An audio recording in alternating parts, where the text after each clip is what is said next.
have roommates now, it's so awkward to like film a video with people home.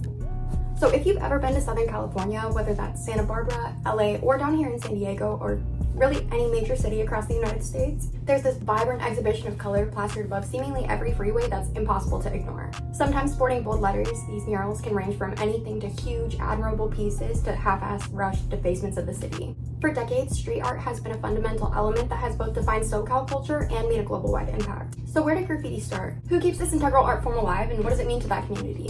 Today, we'll be exploring all of that and more as we dive into the underbelly of San Diego's graffiti scene, straight from the source. You may or may not wonder what piqued my interest in this particular topic, but I'm going to tell you anyway, so buckle up. So when I was 18, I lived in this dingy inner city apartment with two boys in their early 20s, one of them being my first ever ex, and they both made SoundCloud rap recreationally, and they drank without fail. So now these two former stoner outcast dudes who were contently jobless as they were taking full advantage of that COVID unemployment pay, and like a lot of moved out, freshly graduated COVID-era adults, exploration phase of an identity crisis ensued, inevitably. So I came home from work one day to find like 4 or 5 25-plus-year-old men sporting like face and neck tats, drinking 40s and Mickeys, smoking blunts inside, drawing not just in their little notebooks that they brought, but they were drawing all over it. The AC unit, our couches, the walls, like everything was covered in tags. I'm talking everything. And that was my first introduction to graffiti. Yes, you could consider it like defiant, in your face, unapologetic, but it's also full of a lot of dudes that take themselves way too seriously, and it's generally, in my experience, accompanied by a lot of overall delinquency. At the time, I also considered myself an artist, and street art initially rubbed me the wrong way because I saw it exclusively as an individual's like refusal to expand their creative repertoire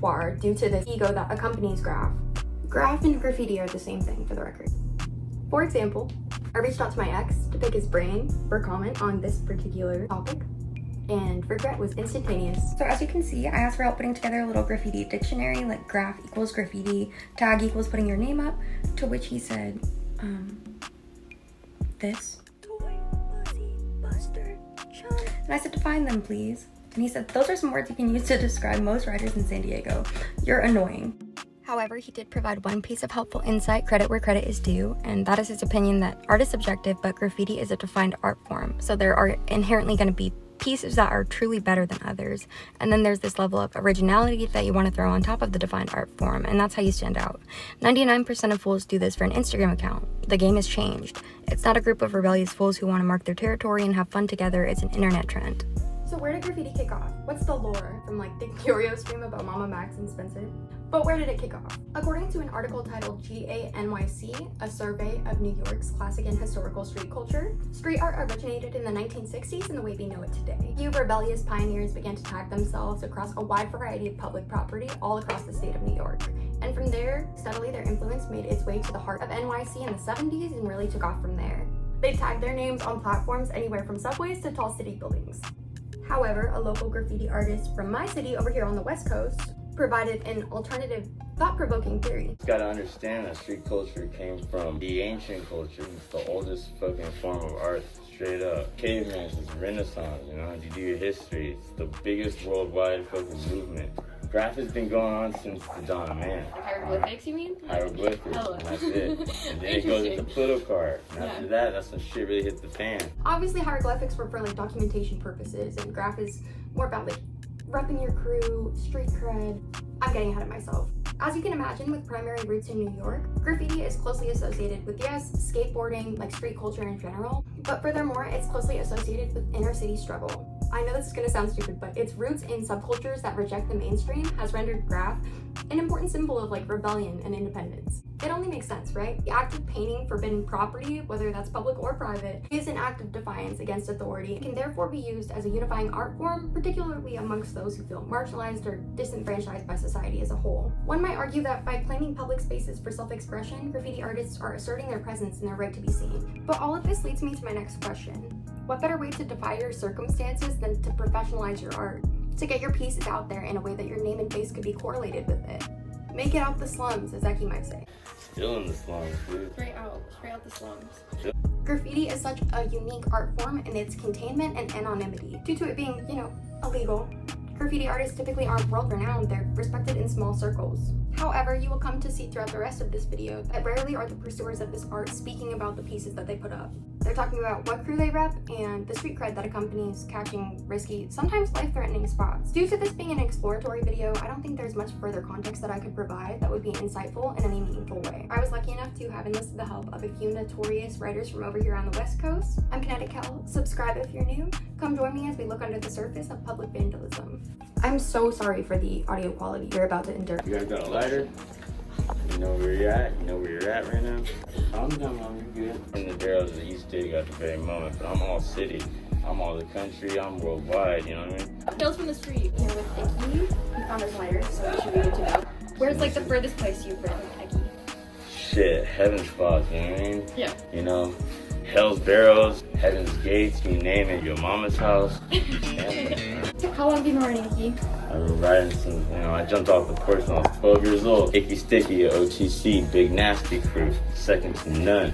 Boys of Chaos. What about UF? Sorry? What about UF? Now for context, I was interviewing a member of a rival crew earlier that day, UF, as you probably gathered. And hindsight's 2020, because if I could have looked 30 seconds into the future, I would not have asked this question. When you go to a spot that you've never been at, you leave that flag and you're like, hey, this is where I'm at, this is where I am. I conquered OTC. We're out here, right? You really made moves, you know what I'm saying? It's really moves, alright? Big shit. Check your neck, you know what I'm saying? Watch your six. Oh, weapons used in this video are props. Anyway, it's the biggest worldwide movement, alright? It's about top dog, it's about strategic spots, it's about head spots, it's about daring spots, it's about consistency, style, you name it. Have you ever gotten hurt doing that? Straight up, there ain't nothing nice about graft, dude. It's just sad, depressing, dangerous. You fucking die, you fucking lose relationships, you know, people, all of that. You do all these risking things, dude, just to fucking get back and fucking see your spot and get it, if you can, document it. You know what I mean? You gotta watch your back, dude. I'm in 3 different knife fights, I mean, shot, grazed, lost count on your rumbles, drugs, cops, you know, violence, all that jazz. It ain't easy. But Do you have to run with a crew to write? Or can you no, like you write don't. independently? Not at all, absolutely not. So why does everyone I'm like have been interviewing, why does it seem like everyone runs with a crew? It takes a village to live, and if you know, you can only be a lone wolf for so long. Lone wolves still look for a clan. And they can only do it for so long, you know, depending on how you move. But like, just believe, you know, you're gonna go through some rough roads just by yourself, you know what I mean? I used to represent myself and only myself, so I still got down for 3 major crews, you know? Heavy metal shit, you know? 3 major all day, dude. Like I said, 12 years old, I'm already over my 30s. Still in the slums, dude. Straight out the slums. Still packing heat, still making moves, still gotta, you know, in the projects and all, and still, you know, have to make other things, you still gotta do your daily duties, you know. Icky Sticky, OTC, Big Nasty Crew. Yeah, I'm not 100% sure what I learned from that either. Listen, that didn't exactly go as planned. I wasn't expecting X to be such a vocal Nerf enthusiast. I've been putting off making this video for so many months because I'm hesitant to make long form content until I have all the pieces of the puzzle to put together, but believe it or not, graffiti artists have been a little bit flaky. But a member from a different crew is going to be taking me painting tomorrow, so I'm very excited for that, but I think I'm just going to split it into a different video. So if you want to see that, subscribe and stick around. Shout out to X and OTC, appreciate your insight.